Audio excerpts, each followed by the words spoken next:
You all know that when Babur came to India, Babur's army was very very small.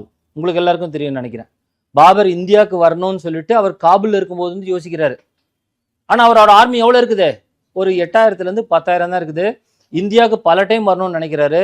அது 1516, 17, 18 இந்த வருஷங்கள்லாம் try பண்றாரு. கடைசியில 1525, 26ல இந்தியாவுக்கு வர்றாரு. பேசுற புரிஞ்சு போச்சா? அவர் இந்தியாவுக்கு வரும்போது அந்த டயத்துல பாத்தீங்கன்னா ஒரு 8000, 10,000 ஆர்மி இருக்குது.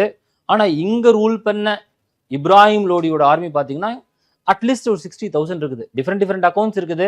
ஒருத்தர் 60,000 சொல்றாங்க, ஒருத்தர் 1 லட்சம் சொல்றாங்க. ஸோ 60,000 1 லேக்காங்கிறது முக்கியம் இல்லை. பாபரோட ஆர்மியோட கண்டிப்பாக ஒரு 3 மடங்கு 4 மடங்கு பெருசா இருக்குது. ஸோ ஒரு சின்ன ஆர்மி ஒரு பெரிய ஆர்மியை டிஃபீட் பண்ணணும்னா ஏதோ ஒரு டெக்னிக் இருக்கணும். ஸோ அந்த டெக்னிக் என்ன டெக்னிக் அப்படின்னா துல்குமா அப்படிங்கிற ஒரு டெக்னிக். துல்குமா அரா அப்படிங்கிற டெக்னிக். சார் அது என்ன சார் துல்குமா அரா? வாட் இஸ் திஸ் துல்குமா அரா டெக்னிக்? என்ன டெக்னிக்? வார்ஃபேர் டெக்னிக் என்ன டெக்னிக் அது அப்படின்னு பார்த்தீங்கன்னா, சின்ன ஆர்மி அது ஃபர்ஸ்டே போய் பேட்டில் ஃபீல்டு எதுன்னு முடிவு பண்ணி அந்த இடத்துல போய் செட்டில் ஆகிடும். அது முடிவு பண்ணிடும் இந்த இடத்துல தான் நான் சண்டை போடுவேன்னு. ஒரு பெரிய ஆர்மி கிட்ட நம்ம போய் நடுவில் என்ன மாட்டிடக்கூடாது, நல்லா மாட்டிடக்கூடாது. நம்ம எந்த இடத்துல நம்மளுக்கு சேஃபா இருக்குதோ அந்த இடத்துல நம்ம செட்டில் ஆகிடணும்னு சொல்லிட்டு battle field is already chosen. அந்த பேட்டில் ஃபீல்டு எப்படி சூஸ் பண்ணணும்னா, எனிமி நம்மளை எல்லா இடத்துலையும் அட்டாக் பண்ணக்கூடாது. ஏன்னா நம்ம சின்ன ஆளு, நம்மள அந்த 50,000 பேர் 60,000 பேர் இந்த 10,000 பேர் சூழ்ந்துடக்கூடாதுன்றதுக்காக.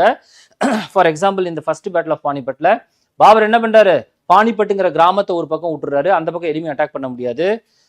மீதி இருக்க சைடு பூரா என்ன பண்றாரு, டிச்சு தோன்றாரு. ஒரு பெரிய ஒரு 8 அடி 10 அடி டிச்சு. ஏன்னா குதிரை ஜம்ப் பண்ணாத மாதிரி, குதிரையில தானே வந்து அட்டாக் பண்றான், அட்டாக் பண்ணாத மாதிரி சுத்தியும் டிச்சை தோண்டி வச்சிடறாரு. ஸோ பாபரோட ஆர்மி ஒரு சைடு பிளாங்க்ல என்ன இருக்குது, பானிபட்டுங்கிற வில்லேஜ் இருக்குது. இன்னொரு சைடு டிச்சை தோண்டி வச்சிடறாரு. அப்ப இவரோட ஆர்மி நடுவில் இருக்குது. சார் ஃப்ரண்ட் சைடு என்ட்ரன்ஸ் ரொம்ப நேரோவா வைக்கிறார் பாபர்.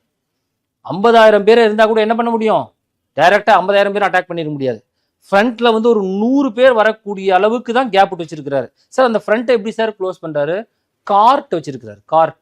கார்ட்னா உங்களுக்கு எல்லாம் வண்டி தெரியும் உங்களுக்கு நினைக்கிறேன். வண்டி மாட்டு வண்டிகளை பாபர் வந்து அங்க சீஸ் பண்றாரு. அந்த மாட்டு வண்டிகளை எல்லாத்தையும் ஒன்னா கட்டி இந்த மாட்டு வண்டிக்கு மேல என்ன பண்றாரு, அங்க வந்து கெனான்ஸ் எடுத்துன்னு வந்து வைக்கிறார். கெனான்ஸ் பீரங்கிகள். அந்த காலத்து கெனான்ஸ் எல்லாம் மாட்டு வண்டி மேலே லோட் பண்ண முடியும், ரொம்ப சின்னதா இருக்குது. அந்த கெனான்ஸ் தூக்கி எல்லாமே கரெக்டா கேப்ல வச்சிருக்காரு. மாட்டு வண்டி, கெனானு, அப்புறம் மாட்டு வண்டி கட்டி வச்சிருக்காரு. ஸோ ஸ்ட்ரைட்டா முன்னாடி பாத்தீங்கன்னா இந்த மாதிரி அரேஞ்ச்மெண்ட்ல வச்சிருக்காரு. நான் பேசுறவங்களுக்கு புரியுதா? இது மட்டும் இல்ல மேட்ரு, இது வந்து ப்ரிப்பரேஷன். துல்குமா டெக்னிக்னா இந்த ப்ரிப்பரேஷனுக்கு அப்புறம் பின்னாடி இன்னொரு மேட்டர் இருக்குது. என்னது, பாபர்ஸ் ஆர்மி வில் ஹேவ் 4 flanks, 4 முனைகள் இருக்கும், போர் முனைகள். இந்தியன் ஆர்மி எப்பவுமே எப்படி வரும்னா திடீர்னு ஓடி வரும் மொத்தமா. இந்த ஸ்கூல்லாம் விட்டதுக்கு அப்புறம் ஸ்கூல் பசங்க ஓடுவாங்க தெரியுமா, பெல் அடிச்சோன்னா திடீர்னு கேட்டை திறந்து பிச்சுட்டு ஓடுவான். பஸ் வரும், அதெல்லாம் தெரியாம பஸ் மேலே போய் விடுவான். புரிஞ்சா? ஸ்கூல் ஏன்னா எலிமெண்ட்ரி ஸ்கூல் போயிருக்கீங்களா நீங்களாம்? புரிஞ்சல? அது மாதிரி இந்தியன் ஆர்மி எப்படி வருது, அப்படியே யானை கீனை எல்லாம் ஓடி வருது. So right centre left 3 flank இருக்கும் நார்மலாக ஒரு ஆர்மிக்கு. இது 3 ஒரே மாதிரி ஸ்டேட்டை வந்து அட்டாக் பண்றது இந்தியன் ஆர்மி டெக்னிக். பாபர் என்ன பண்றாரு, அத்தனை பேர் வந்து அட்டாக் பண்ணா கூட அட்டாக்கிங் ஃப்ரண்ட் எப்படி இருக்குது, சின்னதாக தான் இருக்குது. நீங்க 10,000 பேர் வந்தா கூட என்ன அட்டாக் பண்ற இடம் 100 பேர் 150 பேர் தான் என்டர் பண்ண முடியும், அவ்வளவுதான் கேப்.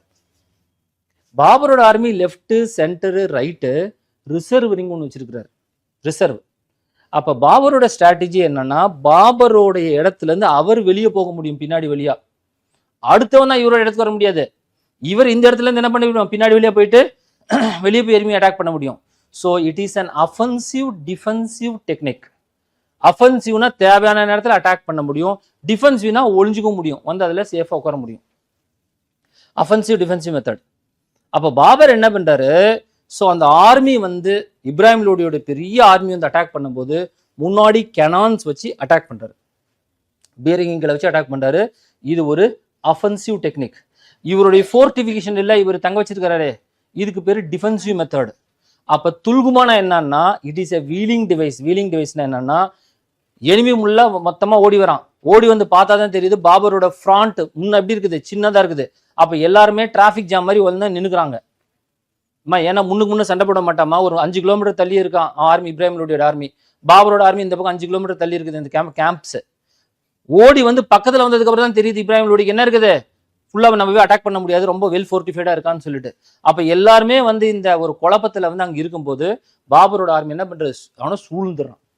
என்னோட ஆர்மி போய் என்ன பண்றான், ஹி சர்க்கிள்ஸ் தம், சர்க்கிள் பண்ணி அவனை ஃபுல்லா ஏற வச்சு அட்டாக் பண்ணி ஃப்ரண்ட் சைட்ல இருந்து பீரங்கி வருது, சுத்திர நின்னுட்டு அட்டாக் பண்றான். பிளஸ் ரிசர்விங் ஒன்று வச்சிருக்கான். when the main army is tired he sends a reserve army. இப்படி பண்ணி எனிமி என்ன பண்ணிடுறான், ஒரு 50,000 60,000 பேரை காலி பண்ணிடுறான். First battle of Panipat. This technique, tulughma technique, Babur learned in Central Asia. Ottoman emperors இருக்காங்க, ஆட்டமன் உங்களுக்கு தெரியும்னு நினைக்கிறேன். இந்த எம்பரர்ஸ் கிட்ட இருந்து பாபர் கத்துட்டு வரான், கத்துட்டு வந்து இந்தியாவில் யூஸ் பண்றான். ஸோ இந்த சின்ன ஆர்மி ஒரு 8, 10, 12,000 பேர் ஒரு 50, 60,000 பேரை தோக்கடிச்சிட்டாங்க இந்த first battle of Panipat. Babur தன்னோட ஆட்டோபயோகிராஃபியில் எழுதுனா, அடா முட்டாள் ராஜாவே, யாரா நீ வந்து இப்படி வந்து நல்லா வந்து குறுக்கு சண்டில் மாத்திக்கிட்டியடா அப்படிங்கிறான். யார், இப்ராஹிம் லோடியில சந்தில் வந்து மாட்டிக்கிட்டியே, வர்றதுக்கு முன்னாடி கொஞ்சம் படிக்க வேணாமா, நான் யாரு, எங்கேருந்து வர, என் வார் டெக்னிக் என்ன. பாபர் இதெல்லாம் ரெக்கார்ட் பண்றாரு ஆட்டோபயோகிராஃபியில. அவர் என்ன சொல்றாரு, என்ன அட்டாக் பண்றதுக்கு முன்னாடி நான் எப்படி என்னுடைய வார் மெக்கானிசம் யூஸ் பண்றேங்கிறது கொஞ்சம் நாள் படிக்க வேணாமா, பாவி இப்படி ஒரு ஆட்டு மந்தையை கூட்டிட்டு கசாப் கடைக்கு வந்த மாதிரி வந்து மாட்டிக்கிட்டியே அப்படின்னு எழுதுறாரு. மேட்ரு அங்கோட முடியல. இதுக்கு அடுத்த வருஷம் பாபர் என்ன பண்றாரு, ராஜ்புத் ரூலர் ராணா சங்கா கிட்ட சண்டை போடுறாரு. அடுத்த வருஷமே 1526 first battle of Panipat. 1527 Rana Sanga battle பேர் என்ன, பேட்டில் ஆஃப் கான்வா. கான்வா 1527. பாபரோட ஆர்மி ஆஸ் யூஷுவல் சின்ன சைஸ், ராஜ்புத்தோட ஆர்மி ஏற்கனவே பெரிய சைஸ். இதே மாதிரி வார் டிவைஸ் பாபரை போய் அங்க கான்வால கட்டுறாரு. சுத்திரம் ஒன்று டிச்சை தோண்டி வச்சுட்டு முன்னாடி வந்து ஃப்ரண்ட் அங்க கார்ட் எல்லாம் வச்சு கட்டி. இப்ப கூட அந்த ராஜ்புத் இந்த வார் டெக்னிக்கை படிக்கவே இல்லை, போன வருஷம் நடந்த வாரை பத்தி படிக்கவே இல்லை. மொத்தமா ஓடி வந்து முன்னாடி நிக்கிறான். பாபர் என்ன பண்றாரு, லட்டு மாதிரி ஒருத்தன் தூக்குறாரு. நான் பேசுறது புரியுதா? அப்ப வார் டெக்னிக்ஸ் அப்படிங்கிறது தான் ரொம்ப ரொம்ப முக்கியம் வாரில் வில் பண்றது.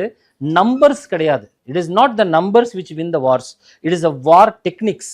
இன்னும் உங்களுக்கு மாடர்ன் இந்தியாவில் புரியுற மாதிரி சொல்லணும்னா, உங்களுக்குலாம் ஒரு பேட்டில் இங்கே நடந்திருக்கு, பேட்டில் ஆஃப் அடையாரை பத்தி நான் பேசியிருக்கேன். எஸ்ஸா, வருஷம் எந்த வருஷம் அது, பேட்டில் ஆஃப் அடையார் கர்நாடிக் வார்ஸ்ல அதை பத்தி பேசியிருக்கேன் கிளாஸ்ல. 1746 ஃபர்ஸ்ட் கர்நாடிக் வார் பீரியட்ல பேட்டில் ஆஃப் அடையாருங்கிறத நம்ம பேசியிருக்கிறோம். எப்படி ஒரு சின்ன பிரெஞ்சு ஆர்மி ஆர்காட் நவாபோட ஒரு பெரிய ஆர்மியை டிஃபீட் பண்ணுச்சுங்கிறத பத்தி நம்ம பேசியிருக்கோம். ஓகே, சோ துல்குமா அதுக்கப்புறம் அராங்கிறது ஒரு வார் ஃபைட்டிங் மெத்தட். ஓகே.